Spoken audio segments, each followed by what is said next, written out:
Hello guys, आज चाहिँ म चाहिँ एउटा प्राङ्क गरिरहेको छु। यो प्राङ्क चाहिँ मैले फर्स्ट टाइम गरेको नि त। टिकटकमै देखेर चाहिँ मैले यसरी प्राङ्क चाहिँ गरिरहेको छु। आज चाहिँ अब फर्स्ट एनिभर्सरी हो नि त, त्यही भएर चाहिँ मैले चाहिँ उसलाई चाहिँ एउटा सरप्राइज छ भनेर होइन प्राङ्क गरिरहेको छु। एकछिन देखेको छुइनँ टोइलेट सफा गर्ने कि घर पुस्ने भनेर चाहिँ मैले के अरे एउटा प्राङ्क सरप्राइज प्राङ्क दिइरहेको छु होइन। तर उसको रियाक्सन कसरी मैले यो फर्स्ट टाइम प्राङ्क गरिदिन्छु उसलाई चाहिँ। सो त्यही भएर म चाहिँ उसको रियाक्सन पुरा हेर्नु मन लागिरहेको छ। सो लेट्स गाइस कस्तो हुन्छ उसको उयो के अरे रियाक्सन। दिदी तपाईँलाई नि मैले एउटा आज हाम्रो एनिभर्सरी होइन, सो त्यही भएर एउटा चुज गर्नु होइन, एउटा चोइस गर्नु तपाईँलाई कुन चाहिँ मनपर्छ होइन, जुन चाहिँ मनपर्छ त्यही गर्नु होइन। एउटा सरप्राइज छ तपाईँलाई। तपाईँ एक्साइटेड छ नि? मैले फर्स्ट टाइम गर्दैछु नि त यो प्राङ्क चाहिँ। प्राङ्क पऱ्यो छ प्राङ्क गर्नु रहेछ। फर्स्ट टाइम यस्तो सरप्राइज गिफ्ट दिँदैछु नि त।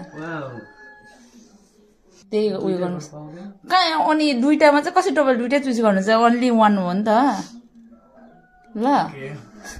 एक्साइटेड आज मैले फर्स्ट एनिभर्सरी चाहिँ मैले एउटा दामी गिफ्ट चाहिँ दिएको छु। तर चुइस छिटो गर्नु एउटा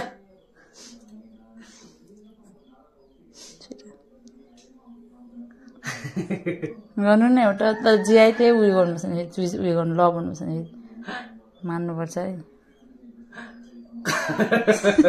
छिटो न के हाँस्नुहुन्छ छिटो न, यस्तो राम्रो मैले तपाईँलाई केही दिइरहेको छु।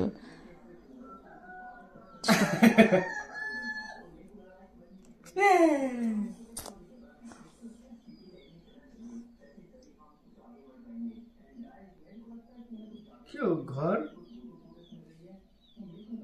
पुछ के रे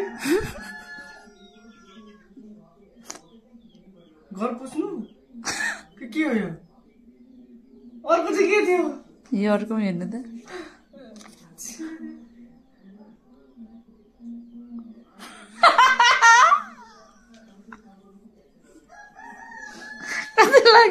कस्तो लाग्यो तपाईँहरूलाई? टोइलेट सफा गर्नु अरे, घर पुछ्नु अरे, गर्दिन। अब चुज गरेपछि गर्नुपर्छ त, कहाँ हुन्छ त गर्नुभएको छैन। उसको रिएक्सन आज हाम्रो हेर्ने बस्नु घुम्न जाउँ भने